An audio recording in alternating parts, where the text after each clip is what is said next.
Haunted Apartment Days by Meadowcroft. A zine recounting my true experiences.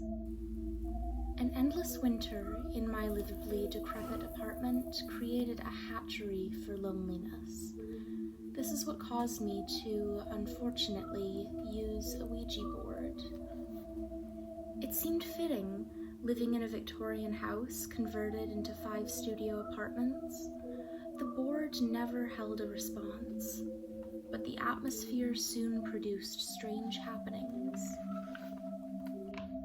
The first of which was an unframed painting on the wall.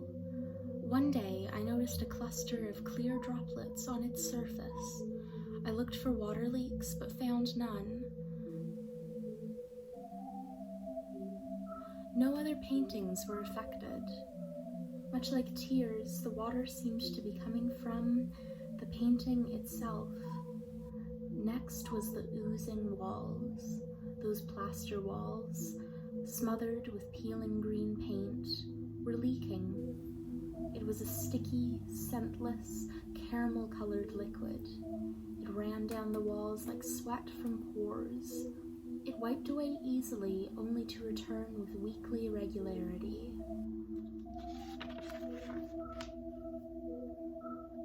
One night, I woke up to a buttery yellow light shining in my eyes. Across from my bed sat the oven, decades old but luckily efficient. Both the oven and stovetop were turned off, yet the oven light shone brightly. As I watched it for a moment, it slowly blinked on and off. After that, I always slept with my back to the oven because the light continued blinking through every day and night. The next incident was heart-stopping. It was midday when I put some bread in the toaster oven. After ticking away for a moment, the toast was nowhere near burning. Suddenly, it burst into flames. The fire instantly began climbing outside the toaster oven door. I threw a dampened dishcloth over the flames. It quickly burned. I grabbed a towel and hit the toaster oven until the flames died away.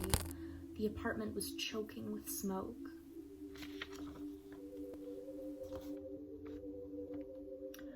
I now understand why, in horror movies, people don't always go running from the house when something frightening takes place.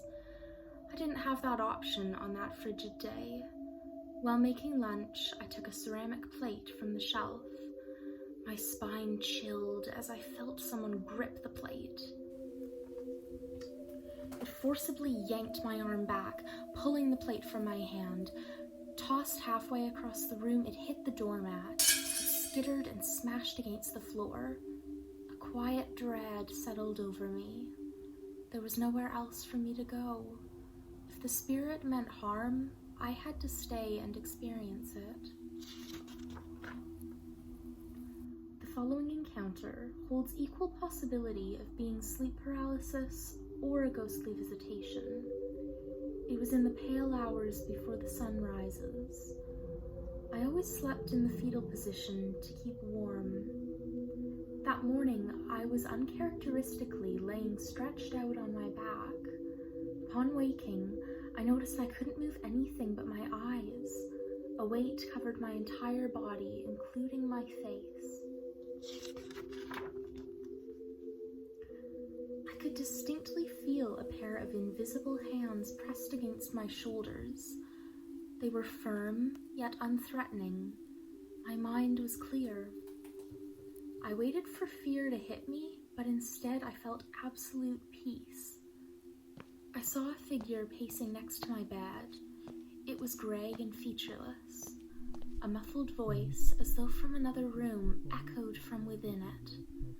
Wondering if it was a burglar, I swiveled my eyes to see the door and windows were unmoved.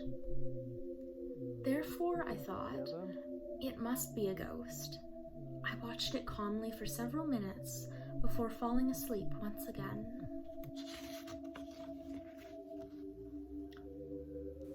Every evening, I heard hands thumping along the outside walls. Living on the ground floor, I first thought it was my neighbors unable to find the front door in the dark. But whenever I looked out the window, there was no one to be seen. Entering my apartment one day, I had a feeling of being watched. I felt prompted to whisper, "I'm sorry for your suffering, but please don't disturb me. I give you my respect and all the peace in the world." Suddenly, the room felt truly empty.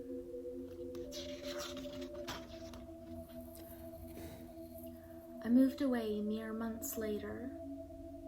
I'll never return to that city, nor be in the presence of that spirit again. Being haunted didn't cure my loneliness, but it showed me I certainly wasn't alone in that apartment. The end. This zine can be purchased from my Storenvy shop, Lenore Designs.